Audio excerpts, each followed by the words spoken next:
The Hobao Hyper MT Sport. Hopefully you've watched our video that we did, giving it a run with some 6-cell, actually some Traxxas UDR electrics in it. But we had a problem. It didn't have much steering on it. It really didn't have enough to make it go round corners effectively. It just didn't want to turn. So we're going to have a look at that today in this video. The braking, was that full brake? Full brake. That seems about right, doesn't it? So now the problem isn't a poor servo.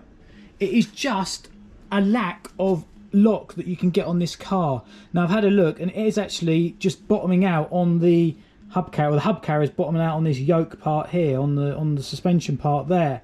So we're going to have a look and see if we can just tease a little bit more steering out of this, because it would make this truck so much better. There's no problem when we're on the outside wheel. It's all on the inside wheel. It just doesn't have enough lock. We've got a spare hub assembly here from the front. As you can see, it just fouls it in a few places there. So we're wondering whether we can just tease away with the Dremel or something, just a little bit of that material. Now I think when they made this car, the whole four corners are exactly the same. So you have the same yoke assembly, the same hub carrier, and on the front obviously you have steering arms, and the back you just have some links that are just fixed. And this is normally a nitro car. It was originally designed as a nitro car, so I think they've done it for that, for strength and obviously for ease of assembly and maintenance. But we'll have a look, see what we can do.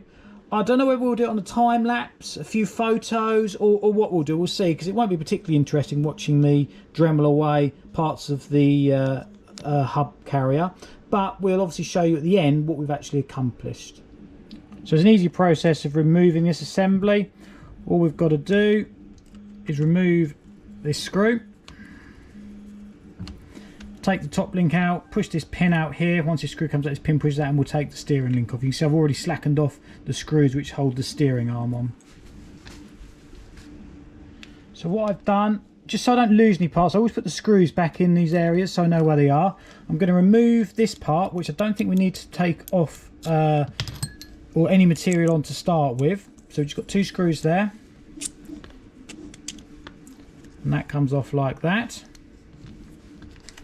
And then we'll just take the drive shaft out so we don't do any damage to that. Now these drive shafts, sometimes you'll have a nut in here as well, but this one, it actually has a grub screw which just comes out of there like that.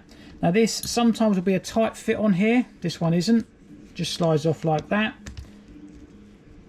And the only other thing to remove is the bearings. Good time now to check to see whether those bearings are any good or not.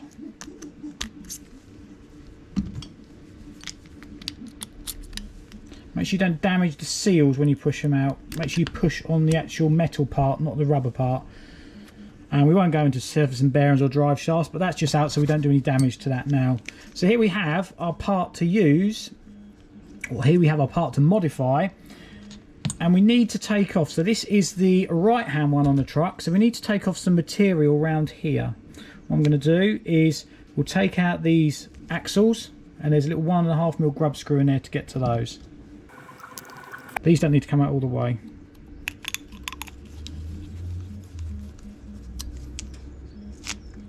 One, two, and there's your two halves. What I'm going to use is Dremel, and I've just got a fine sort of sanding, well it's actually a polishing pad in here, but I want something quite gentle so we don't take too much plastic off. And we're going to take a little bit from there. I've already just took a little bit already, and we'll also take a little bit off from up here and down there to see how we get on.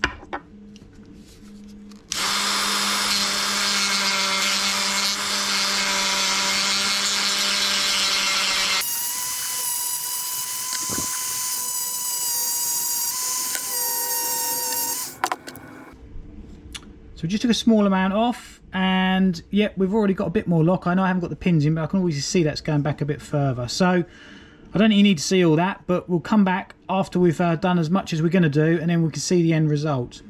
So we've done copious amounts of dremeling, and I've got a set that we've worked on here and an original set here, so you can see the differences that we've made. So here is, move them out of the way so you can see. So here is an original one, and here is a one that we've worked on. As you can see, we took quite a bit off here. That distance from there is quite a bit narrower. But I still think there's a fair amount of strength. Yes, doing this does reduce the strength of this a little bit, but I think for what we're using the truck for, I'm not going to worry. So what we've done, we've took a little bit off there, and we've also took some shavings off there and a small amount off there, just to give it that extra little bit of lock. See, we've not got anything on there taken off, and that one we just took a little bit off there. On the actual hub carrier, we've been a bit more aggressive on this. So as you can see, we have took all the way down there. Still got a little bit more clean up to do. You can see normally it's all level with that bit there, but I've took all that off. Again, don't think that's reduced the strength too much. And we took a small amount off here for when we put the steering adjustment on there, or when we put the steering arm on there to allow for that movement. And we've took a small amount off there as well. What we may do is we could always fill this part here with hot glue, but we haven't really affected the strength of this part. It's all around the back. What we've also had to do is these little arm knuckles, whatever you want to call them, we've had to take some material off there. Don't know if you can see.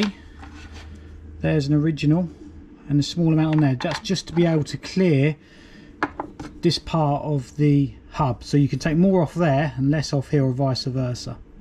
But we'll assemble it up and see how much more lock we've got. I don't know from that video whether you can see very well, but we have actually gained a few degrees of extra steering lock. This is the original, and that is the upgraded one. So I'm going to put them on the truck now so we can see what we've actually got in reality. Obviously got to put these arms on, which is why I had to shave those bits down there so we don't further limit the lock.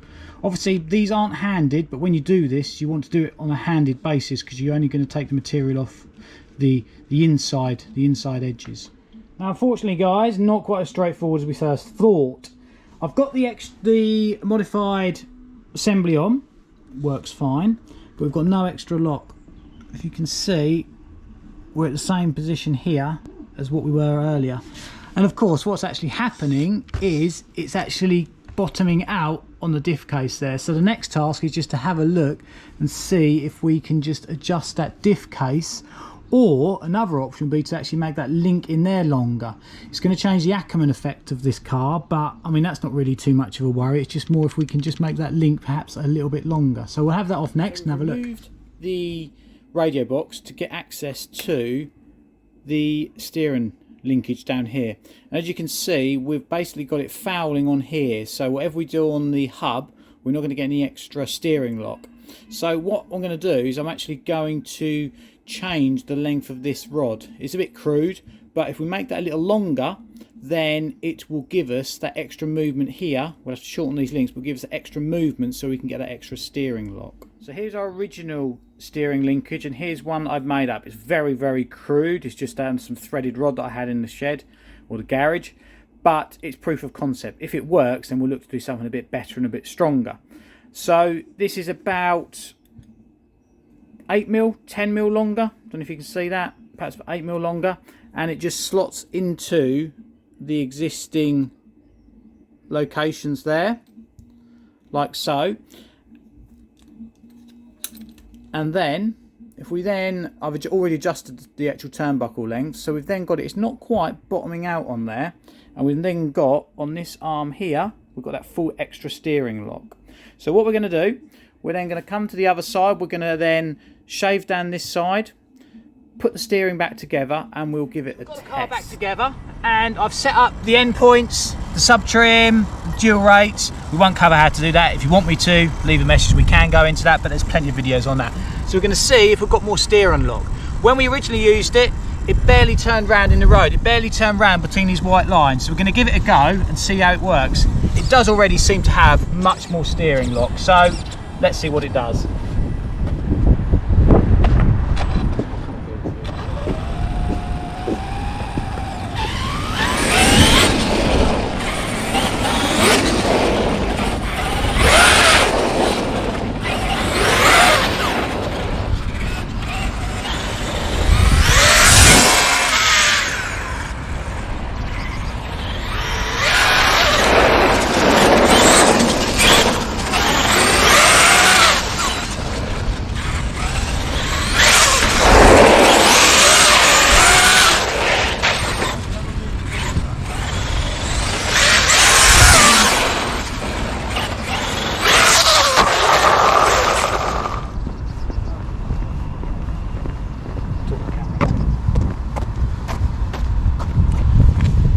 See, but that's definitely got much more steering lock. We're turning around now in half the space that we had before. So that modification really has worked. So if you've got one of these, it's worth doing that. It's pretty straightforward to do, just shaving off parts of the hub carriers, and then we just lengthen that middle link, which is actually the slightly more difficult part. You need to just make up a link.